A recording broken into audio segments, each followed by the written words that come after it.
ناظرین، خاور نعیم ہاشمی آفیشل میں خوش آمدید۔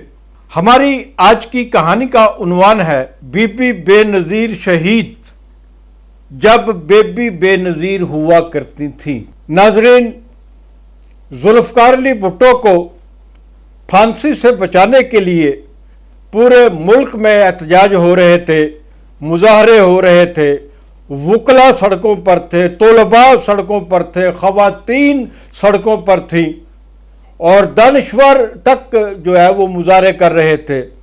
زندگی کا کوئی ایسا شعبہ نہیں تھا جس کے لوگ ذوالفقار علی بھٹو کو پھانسی سے بچانے کے لیے سڑکوں پر نہ آئے ہوں۔ اسی دوران میں جب کہ عوام نے دیکھا کہ ان احتجاجوں، ان مظاہروں کا ضیاء الحق کی حکومت پر کوئی اثر نہیں ہو رہا، تو فیصلہ کر لیا کہ بھٹو کی زندگی بچانے کے لیے بھٹو کے کارکن اپنی جانوں کے نذرانے پیش کریں اور اس حوالے سے خود سوزیاں کرنے کا عمل شروع ہوتا ہے۔ بھٹو کو پھانسی سے بچانے کے لیے 3 لوگ اپنی جانوں کی قربانی دے چکے تھے اور چوتھا واقعہ پیش آیا اکاڑا میں۔ میں آپ کو بتاتا چلوں کہ یہ وہ زمانہ تھا جب پنجاب میں پاکستان پیپلز پارٹی بہت زیادہ پاپولر جماعت تھی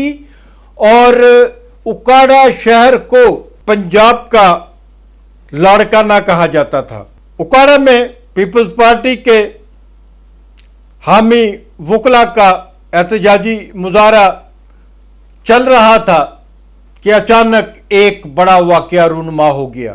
وکلاء کے احتجاجی مظاہرے سے کچھ دور کھڑے ہوئے ایک ریڑھی فروش نے خود پر تیل چھڑک کر آگ لگا لی۔ وکلاء کا جلوس ایک دم منتشر ہو جاتا ہے اور سارے وکلاء اور تمام لوگ جو جلوس کے ساتھ چل رہے تھے، عام شہری، دکاندار، جتنا بھی ایریا تھا، سب لوگ وہاں جمع ہو گئے اور وہ اس جلتے ہوئے پیپلز پارٹی کے حامی ریڑھی فروش کو جلتے ہوئے دیکھنے لگے۔ اسی اثنا میں وہاں پر روزنامہ مساوات کا رپورٹر منیر چودھری بھی موجود تھا۔ جلوس میں پولیس کے بھی لوگ کثیر تعداد میں موجود تھے۔ منیر چودھری نے جو نمائندہ مساوات تھا اکاڑا میں، اس نے شور مچانا شروع کر دیا کہ اس کو بچاؤ، اس کو بچاؤ، اس کو بچاؤ، اور جذبات میں آ کے منیر چودھری نے پولیس کو بھی گالیاں نکالنا شروع کر دیں اور پولیس کے بارے میں نازیبا گفتگو کی کہ پولیس والوں کو چاہیے کہ کسی طرح اس جلتے ہوئے انسان کو بچایا جائے۔ میں ان دنوں روزنامہ مساوات میں سب ایڈیٹر کے طور پہ کام کر رہا تھا اور اکاڑا میں مساوات کا نمائندہ منیر چودھری میرا ذاتی دوست تھا۔ منیر چودھری مجھے فون کرتے ہیں کہ یہاں اس طرح واقعہ ہوا ہے اور میں نے جلتے ہوئے ریڑھی فروش کی تصویریں بنائی ہیں۔ میں نے اسے کہا کہ فوراً کسی بس میں بیٹھو، ٹرین میں بیٹھو، لاہور پہنچ جاؤ تاکہ صبح کے روزنامہ مساوات میں اس جلتی ہوئی لاش کی تصویر دکھائی جا سکے۔ منیر چودھری میرے کہنے پہ لاہور آتا ہے۔ رات کے 12 بجے کا ٹائم ہوتا ہے۔ ہمارے نیوز ایڈیٹر توصیف احمد خان تھے اس وقت شاید۔ میں نے انہیں کہا کہ فرنٹ پیج پہ اپر ہاف میں یہ جلتے ہوئے ریڑھی فروش کی تصویر لگائی جائے اور اس کے اوپر کیپشن لکھا جائے کہ بھٹو کو بچانے کے لیے چوتھی خود سوزی۔ میں نے منیر چودھری سے کہا کہ وہ آج رات میرے پاس قیام کر لے اور صبح واپس چلا جائے۔ منیر چودھری جب اگلی صبح ٹرین کے ذریعے اکاڑے پہنچتا ہے تو ریلوے اسٹیشن پر اس کے درجنوں دوست اور حامی موجود ہوتے ہیں اور صحافی موجود ہوتے ہیں۔ وہ اسے مشورہ دیتے ہیں کہ تم فوراً غائب ہو جاؤ، شہر میں داخل نہیں ہونا، पुलिस ने तुम्हारे बीवी बच्चों को और तुम्हारे माँ बाप को गिरफ्तार कर लिया है, थाने में उन पर तशद्दुद हो रहा है और तुम्हारे बारे में पूछा जा रहा है। अगर तुम पुलिस के हत्थे चढ़ गए तो जान से मारे जाओगे। मुनीर चौधरी वापस लाहौर आता है। मैं मुनीर चौधरी को पीपल्स पार्टी के हर रहनुमा से मिलवाने जाता हूं कि किसी तरह इसका कोई बंदोबस्त किया जाए, पुलिस इस तक ना पहुंच सके। उस वक्त जस्टिस सईद हसन पाकिस्तान पीपल्स पार्टी के सेक्रेटरी जनरल हुआ करते थे। मैं उनके पास भी गया था। पीपल्स पार्टी के हर उस लीडर ने जिसके पास हम गए अपनी बेबसी का इजहार किया। बिलाखिर हम दोस्तों ने मुनीर को कहा कि वो किसी ना किसी तरीके से इस मुल्क से बाहर चला जाए, लेकिन मुनीर चौधरी के पास तो ना पासपोर्ट था ना किसी मुल्क का वीज़ा था। मुनीर चौधरी कराची चला जाता है और वहाँ से किसी ना किसी तौर, उस ज़माने में हालात इमिग्रेशन के ज़रा मुख्तलिफ होते थे, मुनीर चौधरी सऊदी अरब पहुँच जाता है। भुट्टो साहब को फांसी दे दी जाती है और वक्त आगे की तरफ रवाना होना शुरू हो जाता है। कुछ 7-8 माह के बाद उकाड़ा से पीपल्स पार्टी के एक अहम रहनुमा यासीन भुट्टो ने मुझे फ़ोन किया। उन्होंने कहा कि मुनीर चौधरी को वापस पाकिस्तान बुलवा लो, अब हालात बेहतर हो रहे हैं और इस किस्म के मुकदमात की ज़मानतें होना शुरू हो गई हैं। मैंने मुनीर चौधरी को फ़ोन किया। मुनीर चौधरी चंद दिनों के बाद ही लाहौर में मेरे पास आ गया। उसके पास एक अटैची केस था। मैंने मुनीर से कहा कि तुम्हारी माँ बाप ने, तुम्हारी बीवी ने, तुम्हारे बच्चों ने तुम्हारे बाद बहुत सोबतें बर्दाश्त की हैं, वो बहुत बुरे हालात में हैं। तुम्हें मेरे पास लाहौर आने की बजाय सबसे पहले अपने घर जाना चाहिए था। उसने कहा कि मैं आपके पास इसलिए आया हूं कि मैं अपने घर जाने से पहले बेबी बेनज़ीर भुट्टो से मिलना चाहता हूं और ये मेरा अटल फैसला है। ये वो दौर था जब अच्छी मेमन बेनज़ीर भुट्टो के पर्सनल सेक्रेटरी हुआ करते थे और अच्छी मेमन से मेरी दोस्ती इसलिए थी कि अच्छी मेमन भी रोजनामा मुसावात में काम कर चुके थे। इसके अलावा डॉक्टर न्याजी, जो एक पूरे पाकिस्तान में एक मशहूर डेंटिस्ट थे, उनकी साहबजादी यास्मीन भी बेनज़ीर भुट्टो की सेक्रेटरी हुआ करती थी। मैंने अच्छी मेमन को फ़ोन किया। उसने कहा कि आप आ जाएं, मैं आपकी बेबी बेनज़ीर से मुलाकात करवा दूंगा।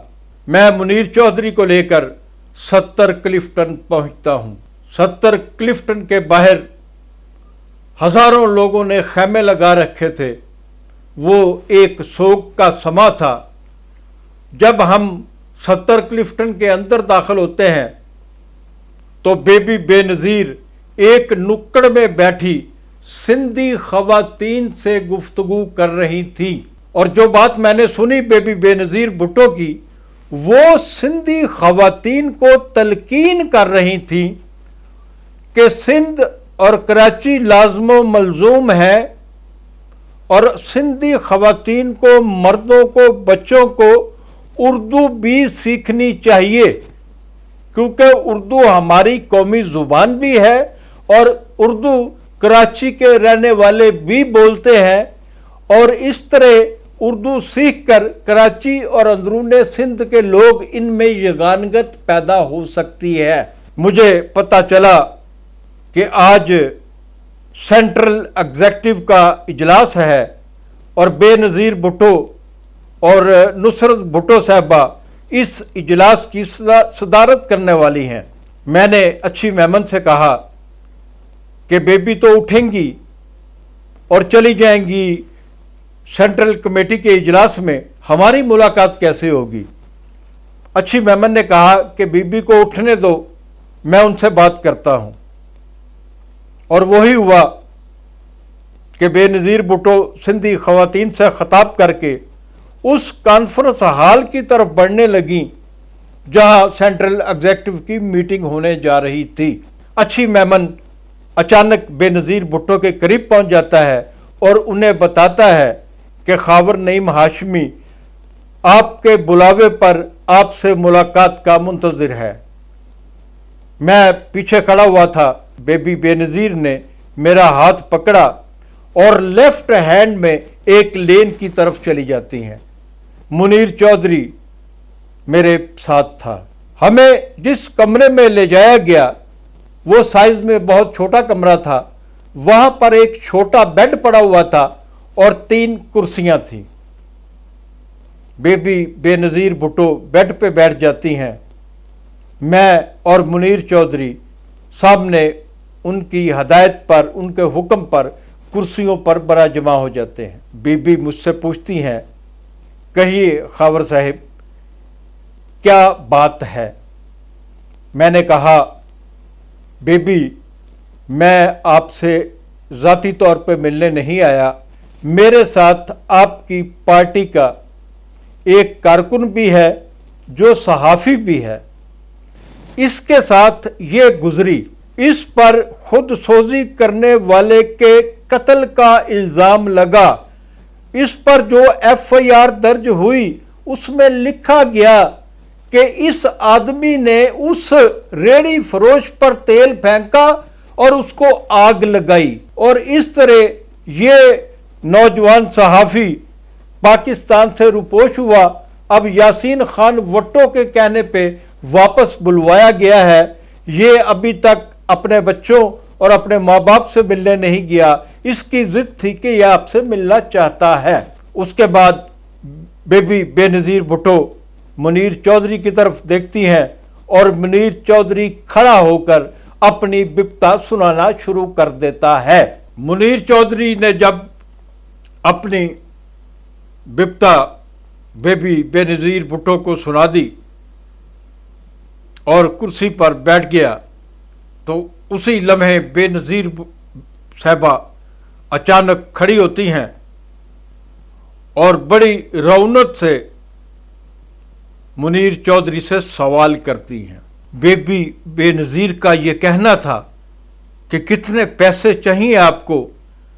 मेरे तन बदन में आग लग गई। मैं कुर्सी से उठा और कहा, बेबी क्या 70 क्लिफ्टन में कभी कोई गैरतमंद नहीं आया? इससे पहले कि बेनज़ीर साहिबा मेरे इस सवाल पर मुझसे बात करती, हमारी लड़ाई बढ़ती, फौरी तौर पर यास्मीन नियाज़ी, डॉक्टर नियाज़ी की बेटी, मेरे और बेनज़ीर के दरमियान आ जाती हैं। यास्मीन ने बेनज़ीर साहिबा को मुखातिब करते हुए कहा कि खावर साहब ने कोई गलत बात नहीं कही। बेबी बेनज़ीर भुट्टो वापस बेड पर बैठ जाती हैं और बड़ी बेबसी से कहती हैं, हमारे पास तो जो भी आ रहा है पैसे मांगने ही आ रहा है।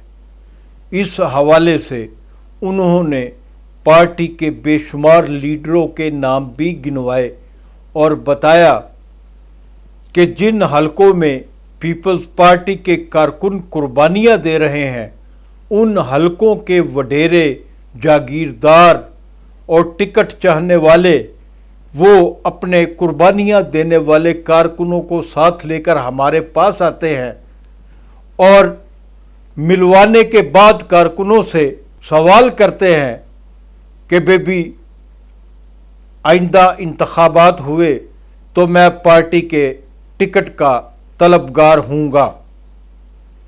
बेबी बेनज़ीर भुट्टो ने बहुत सारे इंकशाफात किए और ये भी कहा कि मैं जानती हूँ जब हमारी पार्टी इलेक्शन में जाएगी, जब कभी भी इंतखाबात हुए तो हमारे साथ यही होगा, हम पर बहुत दबाव होगा کہ ہم کارکنوں کو ٹکٹ بانٹنے کی بجائے ان وڈیروں، جاگیرداروں اور روایتی سیاستدانوں کو ٹکٹ دینے پہ مجبور ہوں گے۔ آپ سے درخواست ہے کہ خاور نعیم ہاشمی آفیشیل کو سبسکرائب کریں، لائک کریں اور اپنے دوستوں کو فارورڈ کریں۔